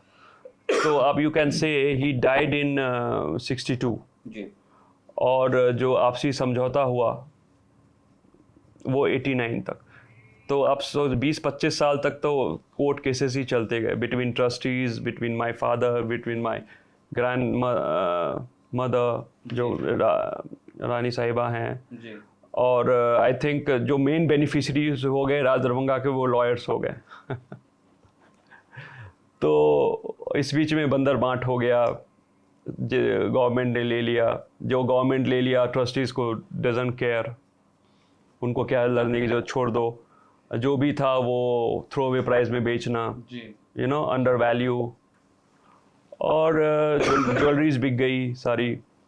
फिर जो भी, जैसे यही मैं बोल रहा था, जो मानसिंह रोड में जो जी था वो पिटी अमाउंट के लिए गवर्नमेंट को दे दिया गया। सो ये सब मिसमैनेजमेंट पूरा ट्रस्टीज ने कर दिया। एक थ्योरी चलती है, तेजकर झा अपने राइटिंग्स में उसको मेंशन करते हैं कि जो उनके विल के, कामेश्वर जी के विल के जो एग्जीक्यूटर थे लक्ष्मीकांत झा, वो पटना हाईकोर्ट के चीफ जस्टिस रहे थे, काफ़ी एक अकम्पलिश्ड थे, उनको कानून की बड़ी जानकारी थी। लेकिन जिस तरह से उन्होंने एग्जीक्यूट किया विल में जितनी चीज़ें कामेश्वर जी ने लिखी थी, उसके पीछे शायद एक ये बात थी कि वो लॉ कमीशन के अध्यक्ष बनना चाहते थे, वो नहीं बन पाए। क्या फैमिली को यही लगता है? हाँ, कुछ तो था जो वो इसीलिए सब सेंटर गवर्नमेंट वो दे रहे थे सबको ऐसे ही। तो क्या फैमिली की तरफ से कभी लक्ष्मीकांत झा को? बहुत सारे हुए, बिकॉज चीफ जस्टिस थे तो कोई लॉयर उनके अगेंस्ट नहीं खड़ा होना चाहता था। अच्छा, आपके परिवार ने कोशिश की थी? करी मेरे फादर ने करी, ग्रैंड मदर ने भी करी थी, बट वो he has a strong stature, a very big stature. तो कोई चीफ जस्टिस के अगेंस्ट कोई जज भी नहीं देना चाहता था जी। और कोई लॉयर भी नहीं उतना ओपनली नहीं कर सकता था जी। तो ये सब बातें हैं। हम कामेश्वर रिलीजियस ट्रस्ट की भी बात करना चाहते हैं। 100 से ज़्यादा मंदिर इसके तहत आते हैं, और मंदिर में जो डीटीज हैं, जो ईस्ट हैं, उनके गहने भी आप लोगों ने बनवाए थे परिवार ने? हाँ, परिवार जो आपके एंसेस्टर्स हैं। हाँ, वो भी एक नए खानदान से चल रहा था 16वीं शताब्दी से। इन गहनों की करंट वैल्यू और इन गहनों की करंट पोजीशन को लेके आपकी क्या इन्फॉर्मेशन? देखिए, अरब खरब का है, मैंने एक वो केस भी किया था जब मुझे पता चला था देयर वाज सम चोरी वोरी 30 जनवरी 2024 को हाँ। आपने दरभंगा में एफआईआर करवाई। मुझे पता चला जो हमारा जो गोसुनी घर है जी। सो वहाँ डेटीज बेटीज हैं, हमारी कुल देवी हैं, और पता चला जो there was one trunk, 2 trunks I think was lying in the bank, और ये चोरी हो गया एसबीआई के वॉर्ड से। हाँ एसबीआई से। तो आई हैड एफआईआर, और पुलिस आई और उस मैनेजर को भी पकड़ा। मैनेजर ने बोला जो मैं उदयनाथ झा जो हैं उनके कहने पे किया, और वो ज्वेलर मैनेजर हैं ट्रस्ट में, आप इस ट्रस्ट में नहीं है, दूसरे ट्रस्ट में? मैं नहीं, ये उदयनाथ झा जो आप बता। उदयनाथ झा वो दादी के रिलेटिव हैं जी। तो उन्होंने कन्फेस भी कर दिया मैनेजर ने, जो मैं उदयनाथ कहने के खुला था। Then they went to that cops went to that jeweller ने भी कन्फेस कर दिया हाँ उदयनाथ झा ने कराया था। He got the some little bit of piece of jewellery also, jeweller जो पिघला दिया गया था वो सोना गया मिला था, सोना चांदी कुछ था, ज्वेल तो निकल गया था। फिर वो गए कल्याणी निवास से उदयनाथ झा के पास से ज्वेलरी भी निकली है। फिर सब कुछ हो गया था। Then next morning when I woke up तो पता चला जो वो तो छूट गया। एंड देन सब चल रहा था, पुलिस पकड़ नहीं रही थी। फिर लोअर कोर्ट से तो उसका बेल रिजेक्ट हुआ, फिर हाई कोर्ट से भी रिजेक्ट हुआ। Then eventually he got bail from supreme court. आपको किसी फाउल प्ले का शक है? मतलब पूरा फॉल प्ले का शक है, क्योंकि एक ट्रस्ट का वॉल्ट एक बाहरी व्यक्ति कैसे खुलवा सकता है? और यही नहीं बोल रहा हूँ, मैं बोल रहा हूँ जो 100 से ज़्यादा मंदिर है तो मंदिर के साथ लैंड भी बहुत है। अब ये मत समझिए jewellery, it has vast land, vast pounds. मैं अगर तो पाउंड से ही मुझे लगता है जो 2-4-5 करोड़ का इनकम आता होगा मछली पालन उसमें। मछली से उसके बाद लैंड्स हैं, राम मंदिर है बनारस में, और वो इतना लैंड है उसके पास। और सारा मैं पता चलता है जो उदयनाथ झा वो इंक्रोचमेंट करवा देते हैं, लीज करवा देते हैं, तुम ले लो, एक होता है ना वर्बली। और सब जगह का ऐसे ही हाल है, सब जगह का यही हाल है। अच्छी तरह से पूजा नहीं हो रही है, सब मंदिर का बुरा हाल है। और फिर मैंने तभी मैं भाई साहब अभी जैसे तारा मंदिर है उनका जीर्णोद्धार कराया, अभी गसोनी घर में हम लोगों ने हाथ लगा दिया है, और भी बड़े जो मंदिर है उसको हम लोग ठीक ठाक करा रहे हैं। हमारा बस चले तो हम लोग धीरे धीरे जो, अब देखो वो रजवाड़ा तो है नहीं, तो जो लिमिटेड रिसोर्सेज है हमारे पास उससे हम लोग कर रहे हैं। ये उदयनाथ झा आप बता रहे हैं, आपने कई इल्ज़ाम उन पर लगाया, कि आपने कभी डायरेक्टली अप्रोच करने की कोशिश की कि ये क्यों हो रहा है ये सब? क्योंकि अगर आपके लगाए आरोप सही हैं तो वो जिस प्रॉपर्टी के साथ में को मूव, वो उनकी भी तो नहीं है, आपकी भी नहीं है। अगर वो ट्रस्ट के हिसाब से देखें, जहाँ दादी रहती हैं 10 acres of land in Darbhanga, Kalyan Kam Sundari जी की बात कर रहे हैं। हाँ, वो भी हम ही लोग का था, उन्होंने अपने नाम से रजिस्ट्री करवा दिया था विल के हिसाब से। It was a part of Nargona, तो वो आफ्टर हर वो वेस्ट हो जाता हमारे में। पता चला जो उन्होंने रजिस्ट्री करवा ली दादी से, तो फिर उसको हम लोगों ने तोड़वाया, म्यूटेशन तोड़वाया, फिर मैंने भाई साहब के नाम से करवाया। तो वो तो यही सब करते रहते हैं उदयनाथ झा। आपका संपर्क है उनसे? संपर्क क्या रहेगा, मतलब दादी माँ से मुलाकात होती रहती है? No, we have communication gap, because वो मिलने नहीं देता है। अभी अक्षत वाला जो हुआ था, जो अभी जो 2024 में जो अयोध्या, हाँ उसमें अक्षत में गए थे हमको बुलाया गया था वहाँ। हाँ, आपको इनविटेशन मिला था। दादी माँ भी वहाँ पे आई थी? नहीं, दादी को मैं गया था देने के लिए, तो मिलने नहीं दे रहा था, वो बिल्कुल मिलने नहीं दे रहा था। तो लेकिन फिर हम थी तो हम गए, यार दादी से मिलने दो, अक्षत देना है। देन लिटरली तो वो ही क्रिएट्स अ कंफ्यूजन। हमारे बारे में क्या बोलता होगा, आई डोंट नो। तो और ये जो पिछले साल आपने केस करवाया, उसका कोई फॉलो अप आपके, अपार्ट फ्रॉम जो आपने बताया कि बेल आपको? I have done the FIR, now it's state's duty to follow up. My work is done, now it's Bihar सरकार। हाँ, मेरा कहना यही था कि एफआईआर एक बारी हो जाती है फिर तो वो करेंगे। क्योंकि प्रश्न सिर्फ ये नहीं है कि आपका परिवार उस संपत्ति के बारे में क्या, वो मिथिला की एक कलेक्टिव है, मेरा थोड़ी है जी। हाँ, तो वो एक कलेक्टिव विरासत है। अब ये होगा तो फिर तो मूर्ति भी चोरी करवा देंगे।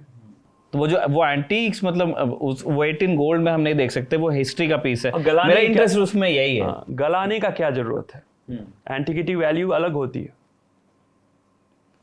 वो तो it was a clear and cut case, I don't know what happened to them. मतलब समझ नहीं आ रहा क्यों नहीं उसको पकड़ा, क्या किया। उस चोरी के बाद जो डकैती है आपके हिसाब से, उसके बाद क्या आपने वेरीफाई करने की कोशिश की कि कामेश्वर रिलीजियस ट्रस्ट के पास में अब और कौन कौन सी परिसंपत्तियां हैं और उनके संरक्षण के लिए आप लोग क्या कर रहे हैं? देखिए हम लोग केस किए हुए हैं, you know how case works. वो तो थेफ्ट के बारे में। नहीं, एक और भी है जो हम लोग बने, अच्छा। Because she is now old, very old, 96 old है, उनको कुछ समझ नहीं आता है। It is in A disarray पौन से मैं कम से कम वो पैसा आए तो कम से कम मंदिर में लगे। अब जैसे श्यामा मंदिर है, has been taken over by the government, अब वो तो हमारा क्रिमेशन ग्राउंड है, हमारी है, वो कैसे ले सकता है? तो अच्छी तरह से लड़ाया जाए ना। एक थ्योरी और चलती है कि ये जो अटॉर्नी है उदयनाथ झा, रानी कामसुंदरी जी के, उनकी उदारता के पीछे ये, इसको पुष्यमित्र ने अपनी रिपोर्ट में लिखा है कि जब शादी की हड़बड़ी हुई थी तो उस वजह से उदयनाथ झा की माता रोहिणी जी की शादी किसी गलत परिवार में हुई थी, और जिसका दुख उन्हें आज तक ये है, और वो शायद इसलिए वो इतना फेवर करती हैं उदयनाथ झा को। क्या फैमिली मानती है इस बात को? आई डोंट नो, ये किसने तेज कर जाने बोला? नहीं, ये तो पुष्यमित्र ने अपने रिपोर्ट में कोट किया। आई don't no, that's I can't say. ठीक है, लेगेसी पे आ जाते हैं। हमने खजाने की तो खूब बात कर ली।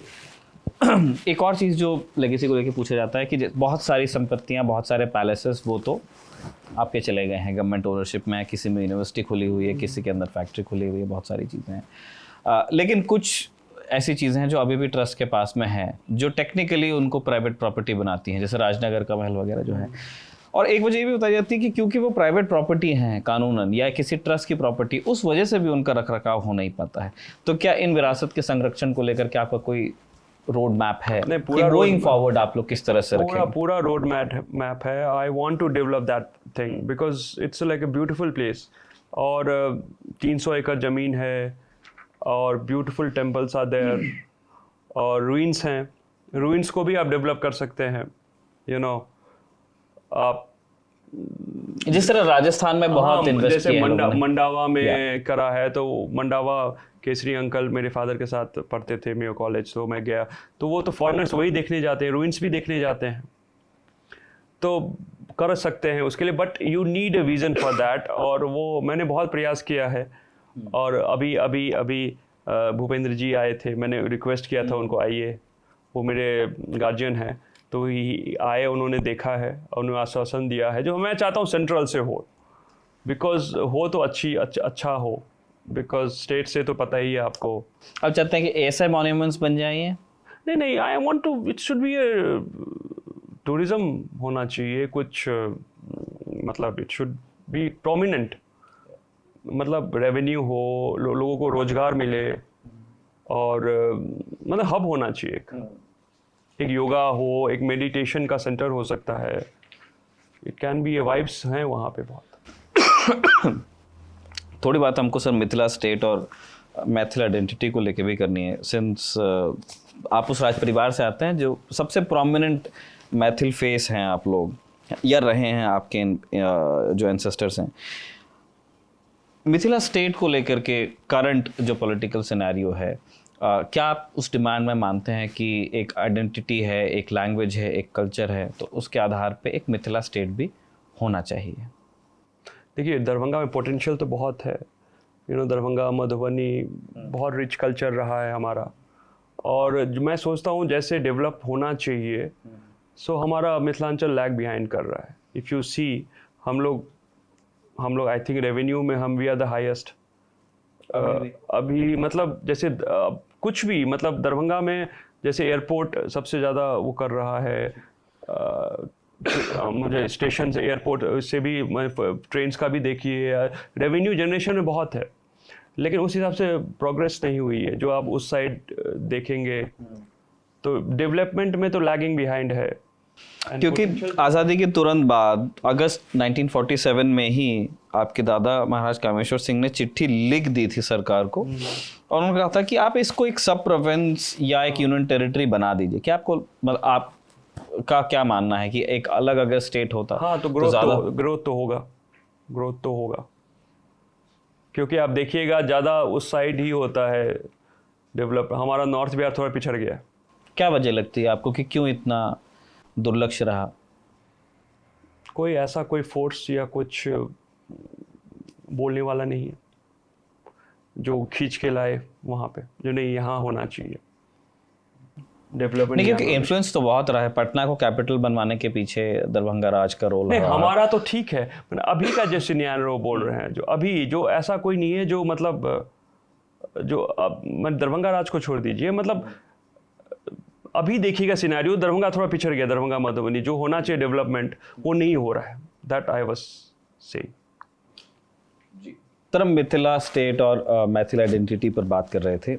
मैथिल भाषा को लेकर के मुझे एक प्रश्न आपसे पूछना था कि एक जो मैथिल कल्चर है उसका सबसे बड़ा आइडेंटिफायर लैंग्वेज है ऑब्वियसली, और जब मैं अभी पिछले दिनों पटना गया था तो मैंने वहाँ पे देखा भी कि जो पटना कॉलेज है यूनिवर्सिटी कैंपस, उसमें एक यूनिक स्ट्रक्चर दरभंगा हाउस ही है, और वहाँ पे आप स्क्रिप्ट को देखेंगे तो उसमें मैथिली स्क्रिप्ट भी दिखती है, तिरहुता, यही तिरहुता ही बोलते हैं आदित्य? हाँ, तिरहुता।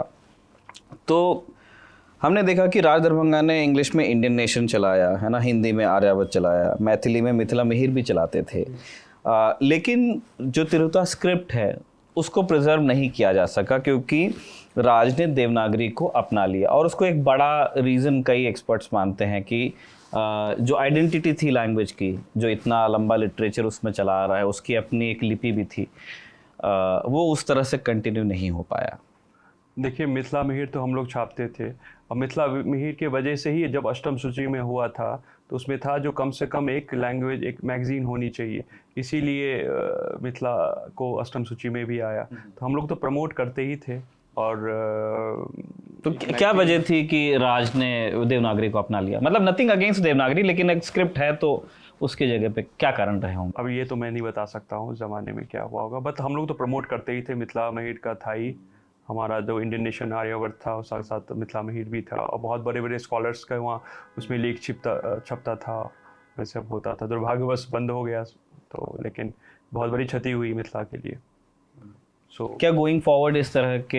हाँ, व्हाई नॉट, और प्रमोट तो करना ही पड़ेगा, हमारी भाषा है मिथिला और मैथिली। क्या तिरहुता में लिखने का आग्रह भी आप लोग दोबारा रखें? हाँ, करेंगे, हमें रिवाइव करना पड़ेगा, बिकॉज बहुत डिक्लाइन हो गया है, एंड इतना स्वीट लैंग्वेज है, इट्स वेरी ओल्ड है, सबसे बहुत पुराना लैंग्वेज है।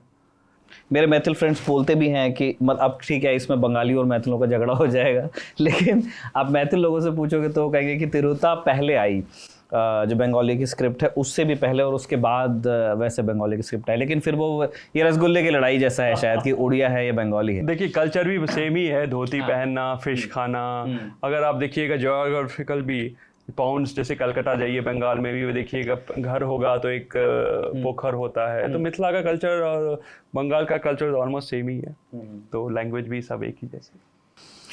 ठीक है, मुझे एक और चीज़ अगेन मैथिल कल्चर से जुड़ी हुई ही आपसे जाननी है। मैथिल महासभा की बात है, इसका फोकस ज़्यादा रह गया मैथिल ब्राह्मणों पे और कायस्थों तक के, जो 1910 में इसकी स्थापना होती है, और उसके बाद कई और इसमें जाति केंद्रित महासभा बनती हैं, और लोग कहते हैं कि एक मैथिल कल्चर को जितना नुकसान इस वजह से हो गया उतना किसी और की वजह से नहीं हुआ, क्योंकि ये 2 अपर कास्ट ग्रुप्स पे सीमित रह गया कल्चर। क्या आपको ऐसा लगता है कि थोड़ा और जो बाकी जाति समूह हैं उन तक भी पहुंच की ज़रूरत है? क्योंकि मेरे ही दोस्त जो मिथिला से आते हैं, तो जो ब्राह्मण्स हैं वो बहुत ही प्राइड के साथ बताते हैं कि हम मैथिल हैं, लेकिन जो अगल बगल के ज़िलों के हैं, उसी रीजन से आते हैं, खाते वही है, लैंग्वेज भी वही है, लेकिन वो उतने फोर्थराइट होकर नहीं बोल पाते। क्या आपको ऐसा लगता है कि जो मैथिल आइडेंटिटी है वो रिड्यूस हो गया टू अ कास्ट? ऐसी बात नहीं है, जो भी मिथिला के हैं वो मैथिल हैं, इसमें कास्ट की कोई बात ही नहीं है। जो भी उस रीजन से आते हैं दे आर ऑल मैथिल्स, सब, इसमें कोई कास्ट की, इसमें कोई पॉलिटिक्स नहीं है, सब मैथिल है। कोई इसमें आई थिंक आप जो बोल रहे हैं जो एसोसिएट नहीं कर पाते हैं दो से, नहीं, ऐसी बात तो नहीं है। ये सब जो भी मैथिल हैं सारे मैथिल हैं, कास्ट की तो कोई इसमें बात हो, मुझे नहीं लगता है कुछ। नहीं, मतलब मेरा भी आग्रह यही है कि क्योंकि जब हम मैथिल कल्चर की बात कर रहे हैं तो हम शायद एक रीजन की बात कर रहे हैं, जैसे बंगाली yes, हाँ, तो उसमें तो फिर तमाम समूह आ जाते हैं। हाँ। ठीक है, एक और चीज़ अगेन जो परिवार से ही जुड़ी हुई है, हमें जानते हैं कि आपके फैमिली का काफ़ी नाम फिलैंथ्रोपी में आया या धर्मस्थलों को बनाने में आया। कई सारे school colleges all over India आप लोगों ने डोनेट किए हैं। लेकिन एक समय रहा जब नील की खेती नॉर्थ बिहार में हो रही थी, वो एक बड़ा टफ फेस था नॉर्थ बिहार के लिए, और तब किसान बड़ी असहजता में, बड़ा अत्याचार उन पर हुआ। उस ज़माने में क्या कुछ जो चीज़ें हुई हैं उसको लेकर के आप कैसे देखते हैं उस टाइम? नहीं, लक्ष्मेश्वर सिंह तो घोर विरोधी थे इसके। जो अंग्रेजों ने कानून बनाया था 1/3 या कुछ करके था, जो एक आपको देना ही करना ही पड़ेगा, तो उसके तो विरोध भी किया था उन्होंने, अब बैन भी किया था। तो उसके तो शुरू से ही हमारे विरोधी रहे हैं। अंग्रेजों का था फोर्सफुली आपको करना ही पड़ेगा ये नील। उन्होंने एक ऑफिसर भी डिप्यूट किया था, वो खुद ही नील का व्यापारी। जो भी आपका होगा एक में इतना % आपको करना ही पड़ेगा नील के, तो उसके तो घोर विरोध किया था उन्होंने। ठीक है, अब हम आपके फ्यूचर प्लान्स पर आ जाते हैं। हमें जानना चाहते हैं कि ठीक है, हमने खूब बात डिक्लाइन की कर ली कि किस तरह से जो एक काफ़ी एक रिच लेगेसी या हिस्ट्री रही है उसका काफ़ी ह्रास होता रहा, स्पेशली जो अंतिम महाराजा थे उनकी डेथ के बाद में। कई सारी चीज़ें लूट ली गई, कई सारी चीज़ें सरकार ने सीज़ कर ली, कुछ चीज़ें आप लोगों ने भी डोनेट उसमें से कर दी। जो बचा है उसके संरक्षण के लिए आपके क्या प्लान्स हैं? देखिए, हम चाहते हैं जो भी चीज़ दिया गया है जिस पर्पस के लिए, वो पर्पस सॉल्व हो। अगर जनता के लिए दिया गया है तो वो जनता को मिलना चाहिए। अभी क्या है, वो हम लोग के परिवार ने दे दिया और वो जनता तक पहुंची नहीं है, वो किसी परिवार ने कोई कारणवश या कोई अपना रखा हुआ है। तो मैं चाहता हूं जो चीज़ें दी गई हैं वो उचित उसका उपयोग हो। जैसे पुअर होम हो तो वो गरीबों के लिए हो, लक्ष्मेश्वर लाइब्रेरी हो तो लाइब्रेरी फुल फंक्शन चलना चाहिए, ये नहीं जो शादी के लिए दिया जा रहा है। वहाँ शादियाँ हो रही हैं, अब वही है, अब लाइब्रेरी है तो लाइब्रेरी का होना चाहिए। मैंने बोला जो भाई इसको I am going to fund it, मैं उसको फुल्ली उसको AC वेसी लगाऊंगा, it should be full fledged. आप बताइए, दरभंगा इतनी बड़ी शहर और उसमें एक लाइब्रेरी नहीं है। हाँ, तो एक फुल फ्लेजेड AC रहेगा, सब रहेगा, बच्चे आएंगे, even elders will come and they will sit. एक जगह नहीं है दरभंगा में, एक जगह नहीं है जहाँ बुजुर्ग बैठे कम से कम चाय पिए। मेरी तरफ से होगा, जो आए वो बैठे, रिफ्रेशमेंट भी हमारी तरफ से ही होगा, राज दरभंगा की तरफ से। एक वो इन्वायरमेंट होना चाहिए स्कॉलर वाला। बच्चे पढ़े लेकिन नहीं कर रहे हैं तो I will go to the court, मैं अब करूँगा अब। ठीक है, अब वहाँ शादियाँ कर रहे हैं, बैंक्वेट हॉल, शादी 30,000 रुपया महीना एक शादियाँ ले रहे हैं। अब 30,000 कौन ले रहा है? कोई है जो मतलब आई डोंट नो। अब शादी के लिए थोड़ी खोला है। Lakshmeshwar library is meant for library for people, वो होना चाहिए। पुअर तो क्या और ये 30,000 क्या लाइब्रेरी पर खर्च होता है? अब वो तो जनता देखेगी, इट्स इन बैड शेप। अब भाई लाइब्रेरी है, अब कोई नहीं आए नहीं उसके छोड़िए, कम से कम फुल फ्लेजेड लाइब्रेरी होना चाहिए। इतना बड़ा एसेट है, कम से कम एल्डर्स बैठेंगे जी। एक बैठने की जगह तो होनी चाहिए, कोई जगह नहीं है वहाँ पे। यही चाहता हूँ। जैसे अभी सिद्धेश्वर स्थान है, वहाँ 1100 एकड़ ज़मीन दिया गया था, आज ही अखबार में है। अब उसमें से 1000 एकड़ किसी ने कैप्चर कर लिया। उनके पास अब जो सिद्धेश्वर धाम है उनके पास 100 एकड़ है। तो मैं जाऊँगा, डिटेल देखूँगा, वो जो कम से कम जो भगवान का है भगवान को मिले, जिस चीज़ के लिए दिया गया है। और इस एनक्रोच लैंड का क्या हो रहा है? अब अभी न्यूज़पेपर में देखा है मैंने, मैं भी अपना पेपर्स निकालूंगा, वो हटेगा और क्या करेगा। वही है, अब DMCH में 300 एकड़ जमीन दिया गया, 100 एकड़ गायब है। अब कहाँ गया ये जमीन? जो दरभंगा का मेडिकल कॉलेज, हाँ DMCH। अब 100 एकड़, अब जमीन तो ऐसा नहीं है हवा में चला जाएगा। somebody must have encroached it। तो ये सब तो देखना पड़ेगा। तो मैं चाहता हूँ जो ये सब हो और रिवाइव हो, ओल्ड ग्लोरी जो है वो रिवाइव हो। अब जैसे अब बच्चों के लिए खेल, अब जैसे राज मैदान था, अब यूनिवर्सिटी ने लिया हुआ, वहाँ पे वो क्या बोलते हैं, हेलीकॉप्टर का बना हुआ है वो हेलीपैड। अब हेलीपैड क्यों बनाओगे वहाँ पे? हेलीपैड तो कहीं भी बन सकता है। Why to destroy the ground? ठीक है, हेलीपैड कोई भी VIP आएंगे, कोई भी बड़े पॉलिटिशियंस आएंगे, they can come by car. उसके लिए ये डिस्ट्रॉय करने की क्या ज़रूरत है? वाटर लॉगिंग होती है। तो मैं अब जो है मैं वो एक ग्राउंड बनाऊंगा, flood lights I am going to put, और बच्चे खेलेंगे, थोड़ा वाइब्स तो आए। क्योंकि कोई भी सोसाइटी में देखिएगा, जो स्पोर्ट्स से ही आप सोसाइटी का ग्रोथ समझ सकते हैं। और फुटबॉल और पोलो में आपके एंसेस्टर्स ने काफ़ी इन्वेस्ट किया भी था। जैसे देखिएगा जो 80s में जब हम बच्चे थे तो ओलंपिक में ना US और USSR दे वर टॉपिंग। फिर USSR खत्म हो गया। इकोनॉमिकली है, अगर जो स्पोर्ट्स में अच्छा करेगा वो इकोनॉमिकली ही अच्छा करेगा। बिहार अच्छा नहीं कर रहा है, मतलब देख सकते हैं। अब मिथिलांचल का तो बात ही छोड़ दीजिए, झारखंड इससे अच्छा है। अमिताभ जी जो थे, जो उन्होंने स्टेडियम बनाया अच्छे, हम उनको चीफ गेस्ट बनाते थे, उन्होंने रांची भी बुलाया था, कितना अच्छा जज्बा होना चाहिए जो बनाए, उन्होंने बना दिया एक स्टेडियम। अब देखो एक एसेट हो गया रांची के लिए, उसी हिसाब से वो 5 स्टार होटल भी आ गया, तो ग्रोथ होता है, राइट। स्पोर्ट्स ज़ीरो है वहाँ पे, तो कोई तो करेगा ना। जब मैं लगातार आपको सुन रहा हूँ उसमें मुझे आपका वो फ्रस्ट्रेशन वो कम्युनिकेट हो रही है कि जितनी चीज़ें डोनेट की गई हैं, सरकार ने जिस भी बहाने से ली उसका वो इस्तेमाल नहीं हुआ है ना। लैंड एनक्रोच हो रही है, तो लाइब्रेरी के अंदर शादी हो रही है, तो खेलने के मैदान में हेलीपैड बन रहा है, ये सारी चीज़ें। पिछले लंबे समय से बिहार में 2 बड़े पॉलिटिकल फिगर्स का ही रूल रहा है। एक रहे हैं नीतीश कुमार, एक रहे हैं उनके पूर्व मित्र लालू प्रसाद यादव। इन दोनों के रूल का जो पीरियड था उसको आप लोग कैसे देखते हैं? देखिए इसमें क्या हम बोलें, जो है सो है, देख ही रहे हैं सब, सो इसमें मैं क्या बोल सकता हूँ। क्योंकि जैसे बिहार में बहुत सारी चीज़ें अगर सुधरी हैं तो, लेकिन अभी भी नॉर्थ बिहार को लोग पीछे ही नॉर्थ बिहार देखते हैं, और नॉर्थ बिहार में फिर मिथिला इज अगेन हाँ, नॉर्थ बिहार वेन डायग्राम बन रहा है। हाँ जी, मैं वही कह रहा था जी। But things will change, things are changing now. आपको कोई बिहार के पॉलिटिक्स में कोई होप नजर आती है जो करंट पॉलिटिकल सिनेरियो में? अच्छा ही है, बीजेपी इज डूइंग वेल, अच्छा है सब।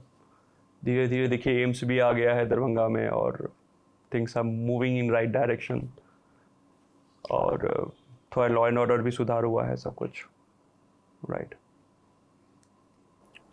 क्या आपको लगता है कि नीतीश कुमार एक अगला टर्म कंटिन्यू कर सकते हैं? एकदम एकदम करेंगे, क्योंकि उनके हेल्थ को लेके क्योंकि काफी एक नहीं करेंगे, गॉसिप है बिहार में। नहीं एकदम। आप सोशल वर्क में इतना इंटरेस्ट लेते हैं, क्या आपने एक्टिव पॉलिटिक्स ज्वाइन करने के बारे में सोचा है? भूपेंद्र यादव के साथ आपको बहुत देखा जाता है, आप टाइगर मैराथन के लिए अलवर भी गए थे। उन्होंने आपके साथ भूपेंद्र यादव जयनगर के शायद रूल्स में, राजनगर सॉरी, नहीं वो हमारे गार्जियन हैं, और सर से उनको बहुत राजनगर से लगाव है। अब मैंने कहा सर आप ही कर सकते हैं, और मैंने बहुत दिनों से बोला था, तो वो आए इस बार ही, देखा उन्होंने पूजा अर्चना भी की वहाँ, वो करेंगे, जरूर करेंगे। एक्टिव पॉलिटिक्स में इन्वॉल्व होने का मन है आपका? देखिए अब मैं तो इस सब में लगा हुआ हूँ अभी, गॉड नोज क्या होगा। मेरे ग्रैंडफादर तो थे ही राज्यसभा के, जी, सो गॉड नोज फ्यूचर।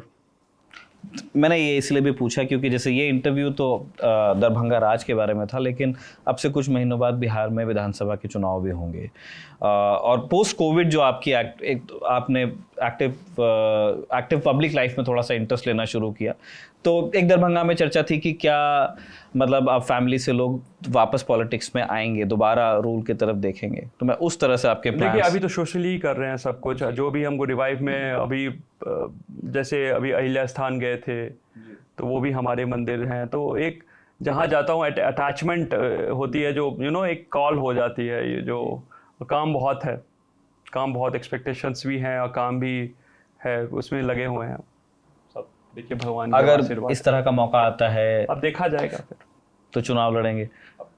अच्छा ओके, अब देखा जाएगा जो होगा।